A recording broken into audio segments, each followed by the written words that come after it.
Assalamualaikum warahmatullahi wabarakatuh.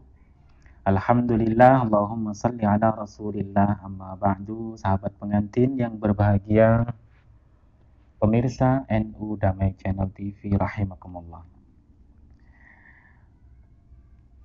Cinta adalah hal yang indah. Cinta ketika dibahas maka tidak akan pernah habis untuk dibicarakan. Perkawinan adalah hasil dari sebuah percintaan.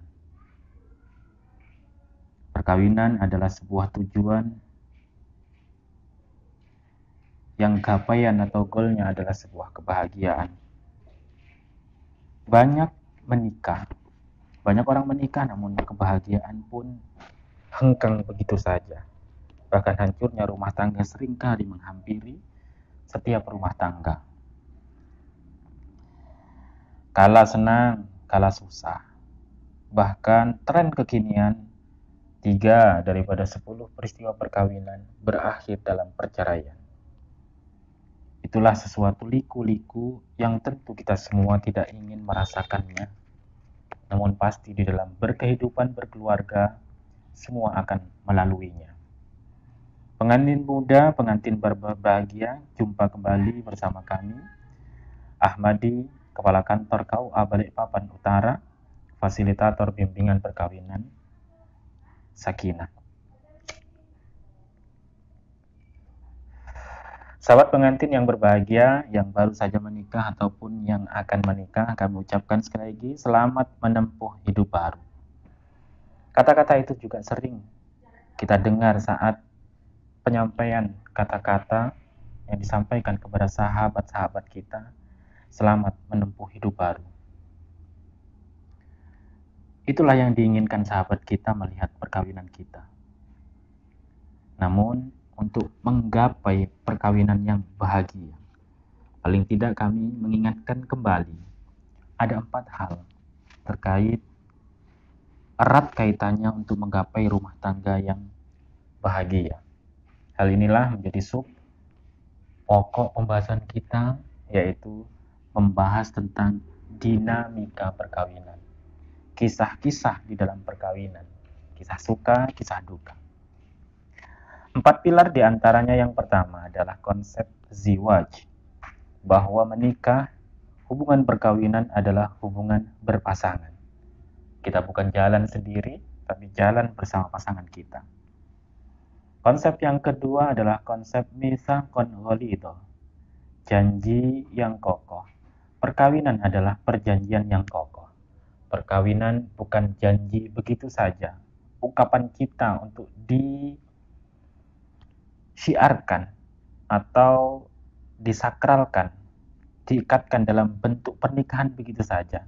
Namun perkawinan itu adalah ikatan janji antara sesama manusia dan sekaligus diucapkan kepada masyarakat dan dihaturkan, dihadapkan kepada Allah, sang pemilik cinta tersebut. Maka itu tentu bukan ikatan biasa-biasa saja. Ketiga, muasyarah bil ma'ruf. Pilar yang ketiga adalah bergaul dengan cara yang baik. Rumah tangga tentu datang atau pasangan kita berasal dari tentu tidak sama cara berpendidikannya, cara bergaulnya, cara ngomongnya dan ngobrolnya. Suku berbeda. Dan semuanya itu berbeda. Karena itulah dari keberbedaan tadi kita dipertemukan dengan beberapa persamaan, dengan beberapa hobi yang mungkin sedikit mirip, dan itulah yang biasanya menjadi titik temu dengan pasangan kita. Kembali, peranan kita untuk berbuat baik dengan pasangan kita, itulah yang menjadi jalan untuk menuju tujuan bahagia yang kita inginkan.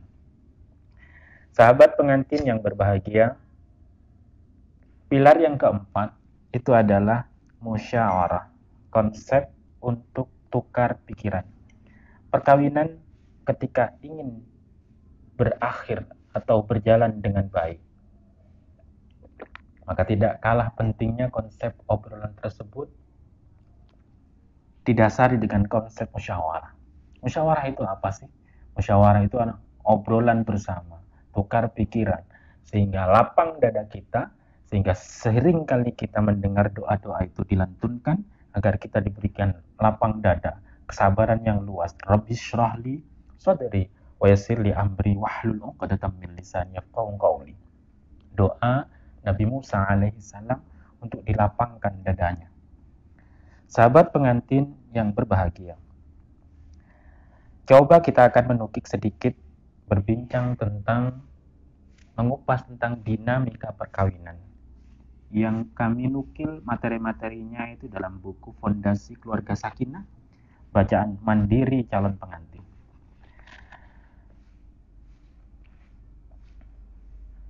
Komponen di dalam hubungan perkawinan itu paling tidak memiliki psikologi, 3 komponen psikologis yang erat kaitannya, yang ujung-ujungnya nanti akan berkaitan dengan bahagia dan tidaknya sebuah perkawinan. Yang pertama adalah kedekatan emosi, yaitu bagaimana pasangan kita sebagai suami istri saling merasa memiliki, saling terhubung, dua pribadi menjadi satu. Kedekatan emosi ini membuat suami istri akan merasa tentram. Sejalan dengan itu, Allah berfirman di surah Ar-Rum ayat 21, A'udzu billahi minasyaitonir rajim. Bismillahirrahmanirrahim. Wa min ayatihi an khalaqalakum min anfusikum azwaja. Tanda-tanda kebesaran Allah itu ada, Allah menciptakan untuk kalian dari jenis kalian sendiri pasangannya. Litaskunu ilaiha, agar kalian bisa merasa condong terhadapnya atau sakinah kepadanya. Wa ja'ala bainakum mawaddatan wa rahmah, dan Allah jadikan agar tercapai rasa sakinah tadi adanya rasa cinta dan rasa sayang, emosi, keinginan, ingin dekat, ingin dikasih, ingin disayangi. Sahabat pengantin yang berbahagia, komponen yang kedua adalah adanya komitmen. Yaitu, apa sebenarnya komitmen itu? Komitmen itu adalah bagaimana kita selaku pasangan suami istri mengikat janji untuk menjaga hubungan agar lestari terus-menerus, serta hubungan tersebut dapat membawa kebaikan bersama. Wa khatna minkum mitsaqan ghalidha. Surah An-Nisa ayat 21. Sungguh-sungguh perempuan tadi telah meminta atau mengambil janji yang kokoh kepada kalian, wahai sang suami. Di sini walaupun seolah-olah suami yang diambil komitmennya, bisa pun dimaknai lain bahwa pasangan suami istri itu berkomitmen untuk menjaga pasangannya agar tidak mengkhianati pasangannya.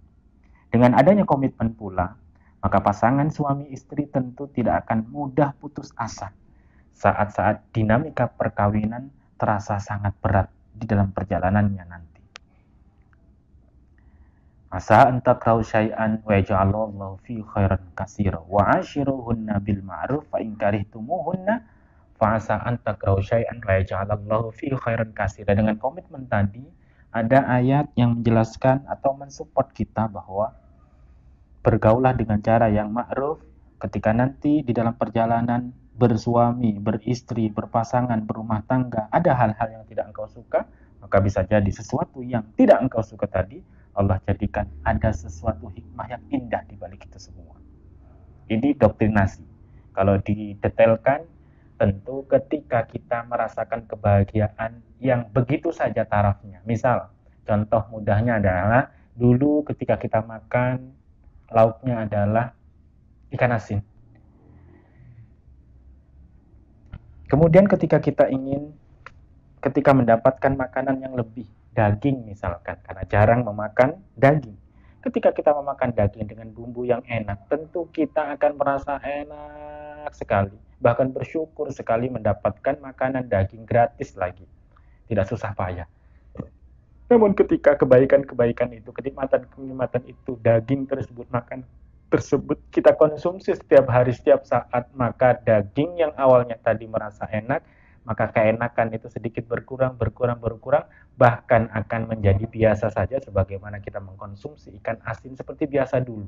Pun sebaliknya sesungguhnya, kita ketika akan mencicipi daging, ketika kita akan mencicipi ikan asin atau melahap ikan asin, kita akan menemukan sesuatu yang luar biasa enak sekali karena sudah lama tidak memakannya. Itulah tadi dinamika perkawinan, bahwa komitmen itu akan mempengaruhi kuat dan tidaknya. Kekuatan komitmen akan mempengaruhi kekuatan kuat, kokoh, dan tidaknya sebuah perkawinan, langgeng atau tidaknya sebuah perkawinan. Sahabat pengantin, yang ketiga, komponen yang ketiga itu adalah tiga dari penyempurna komponen adanya gairah atau gairah atau ghirah bahasa Arabnya, yaitu bagaimana kita dalam hubungan bersuami istri tercipta keinginan untuk mendapatkan kepuasan fisik dan kepuasan seksual. Dalam hadis Nabi Shallallahu Alaihi Wasallam, beliau pernah bercerita bahwa perkawinan adalah demi menjaga mata dan menjaga alat kelamin organ reproduksi. Ayyuhas syabab, man istata'a minkum alba'ah falyatazawwaj. Wahai pemuda-pemudi, ketika sudah mampu untuk menikah, nikahlah. Fa innahu aghaddu lil basar wa ahsanu lil farad, karena menikah itu menjaga mata pandangan dan menjaga kemaluan atau alat reproduksi atau nafsu kita. Jadi sahabat pengantin, salah satu tujuan perkawinan adalah menghalalkan hubungan seksual yang sebelumnya terlarang antara hubungan laki-laki dan perempuan, yang itu adalah kecondongan lumrah. Sehingga Allah pun pernah berfirman di dalam surah Al-Baqarah ayat 187, Hunna liba uhilla lakum lailatas syiyamir rafathu ila nisaikum, yaitu sebuah cerita di saat dulu para sahabat ketika ingin mendekatkan diri kepada Allah Subhanahu wa taala, melihat bagaimana hebatnya Rasul Shallallahu Alaihi Wasallam beribadah, sehingga ketika Ramadan seolah-olah di dalam benak mereka itu tidak boleh melaksanakan hubungan badan di malam hari, sehingga Allah menurunkan tadi ayat uhilla lakum lailatas syiyami, dibolehkan di waktu malam puasa yaitu malam Ramadan untuk berrafas, berhubungan badan. Dilanjutkan hunna libasul lakum wa antum libasul lahunna, mereka perempuan itu pakaian untuk kalian suami, kalian suami adalah pakaian untuk mereka. Alimallahu annakum kuntum takhtanuna anfusakum, Allah itu tahu bahwa kalian itu akan mengkhianatin diri kalian atau tidak akan mampu untuk menahan selama 30 hari tadi. Fataba alaikum wa afa ankum, maka Allah menerima taubat atas kalian dan mengampuni semua. Fannasu basyiruhunna fal'ana basyiruhunna, sekarang pergaulah istri kalian. Wabtaghu ma kataballahu lakum. Pengantin yang berbahagia, idealnya adalah dari tiga tadi, adalah kedekatan emosi, komitmen, gairah.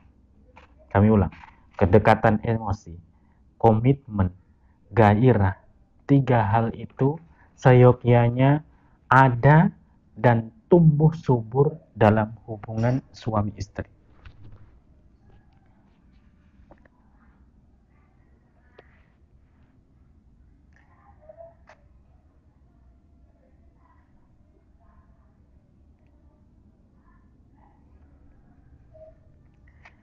Namun sahabat pengantin, tentu tiga hal tadi tidak serta-merta akan ada begitu saja. Namun tiga komponen itu akan silih berganti, berkurang, bertambah. Dan ketika terjadi pengurangan atau penambahan di antara tiga komponen tadi, maka paling tidak ada 7 kondisi yang akan kita rasakan. Misalkan sahabat pengantin, kondisi yang pertama adalah adanya kedekatan emosi antar pasangan full, gairah full, komitmen full. Maka ini adalah kondisi terideal. Sehingga kondisi yang seperti ini dapat menciptakan kondisi yang sakinah, mawaddah, warahmah bagi pasangan suami istri. Kondisi yang kedua bagaimana? Misalkan gairah antar pasangan kita full, komitmen juga sudah ada, namun kedekatan emosi kita itu berkurang, maka pasangan suami istri yang demikian akan sulit mendapatkan ketentraman hati. Ini karena apa? Karena kebutuhannya untuk memiliki pasangan jiwa tidak terpenuhi. Akibatnya, salah satu antara kedua belah pihak merasa tidak bahagia, padahal gairah ada, nafsu ada, komitmen ingin baik menuju langgengnya sebuah rumah tangga ada. Namun kedekatan emosi, kedekatan psikologi masing-masing pasangan berkurang. Pengantin yang berbahagia yang ketiga, komitmen ada. Kondisi di mana komitmen ada. Kedekatan emosi ada. Gairah berkurang. Akibatnya tanpa gairah maka kebutuhan seksual pasangan suami istri tidak akan terpenuhi walaupun mereka memiliki, kita semua memiliki komitmen hubungan yang kuat dan saling memahami. Padahal sesungguhnya kebutuhan seksual itu tidak dapat dipungkiri atau tidak dapat kita ingkari semuanya, bahwa setiap individu-individu sehat tentu kita akan membutuhkan hubungan tersebut. Apabila kebutuhan seksual ini atau gairah ini tidak terpenuhi, maka cepat atau lambat kita akan cenderung mencari pemenuhan di luar hubungan pasangan suami istri.